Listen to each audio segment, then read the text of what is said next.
Ravi ranks 9th in a class of 45 students.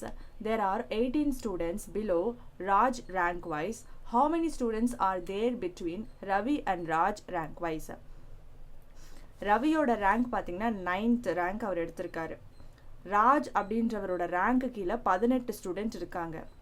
மொத்தமாக அந்த கிளாஸில் 45 ஸ்டூடெண்ட் இருக்காங்க. இப்போ கேள்வி என்னென்னா, ரவிக்கும் ராஜுக்கும் நடுவில் எத்தனை ஸ்டூடெண்ட் இருக்காங்க?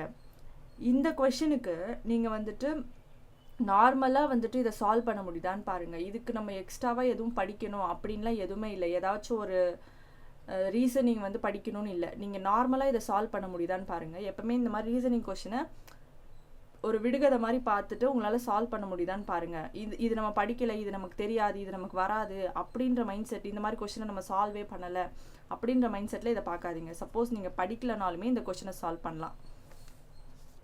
இங்கே பார்த்தீங்கன்னா ஃபஸ்ட்டு இந்த கிளாஸில் பார்த்தீங்கன்னா 45 ஸ்டூடெண்ட் இருக்காங்க. சரிங்களா? இந்த 45 ஸ்டூடெண்ட்டில் இந்த ரவின்றவருக்கு மேலே ஆக்சுவலாக நமக்கு வந்து இவங்க 2 பேருக்கு உள்ளே எத்தனை பேர் இருக்காங்க, இந்த 2 பேருக்கு நடுவில் எத்தனை பேர் இருக்காங்கன்றதான் கேள்வி. அப்போ இவருக்கு மேலே இருக்கிற நம்பர்ஸும் நமக்கு தேவையில்லை, ராஜுக்கு கீழே இருக்கிற நம்பர்ஸும் நமக்கு தேவையில்லை. அப்போ என்ன பண்ணலான்னா, ரவிக்கு மேலே இருக்கிற நம்பரையும் மைனஸ் பண்ண போகிறோம், ராஜுக்கு கீழே இருக்கிற நம்பரையும் மைனஸ் பண்ண போகிறோம். மைனஸ் பண்ணிட்டு நடுவில் எவ்வளோ வராங்க, அந்த நம்பர்ஸ் ஆப்ஷனில் வருதா அப்படின்னு பார்த்து நம்ம வந்து இதை சால்வ் பண்ணலாம்.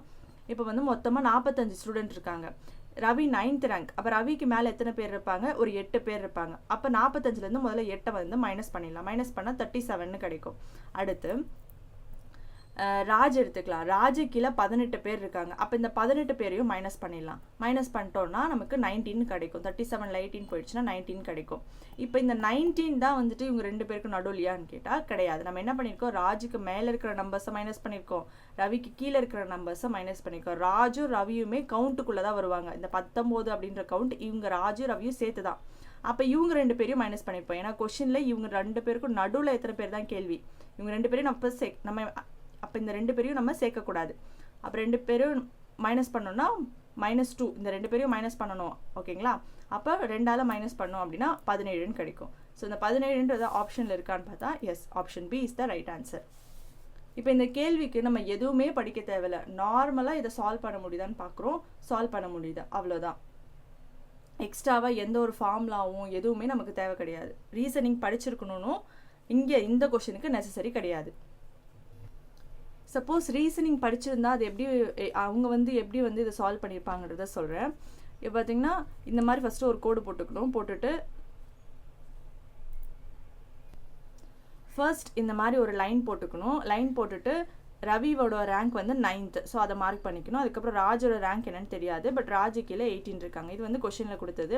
இவங்க 2 பேருக்கு நடுவில் எத்தனை பேர் வருவாங்கன்றதா கேள்வி. ஸோ ஃபர்ஸ்ட் என்ன பண்ணணும் அப்படின்னா, 45லேருந்து 18 மைனஸ் பண்ணணும். ஏன்னா ஃபஸ்ட்டு வந்து ராஜோட ரேங்க் வந்து நமக்கு வந்து கண்டுபிடிக்கணும். இது வந்து ரீசனிங் படித்தவங்க இந்த மாதிரி தான் சால்வ் பண்ணுவாங்க. ஸோ முதல்ல ராஜோட ரேங்க் வந்து நம்ம கண்டுபிடிக்கணும். ஓகேங்களா? அப்போ 45லேருந்து, ஏன்னா ராஜு கீழே 18 பேர் இருக்காங்க, அப்போ அந்த 18 பேரை மைனஸ் பண்ணிட்டோம் அப்படின்னா நமக்கு ராஜோட ரேங்க் தெரிஞ்சிடும். ஸோ 45ல் 18 போயிருச்சு அப்படின்னா 27. அப்போ ராஜோட ரேங்க் பார்த்தீங்க அப்படின்னா 27 இப்போ நமக்கு கிடைக்கும். சரிங்களா?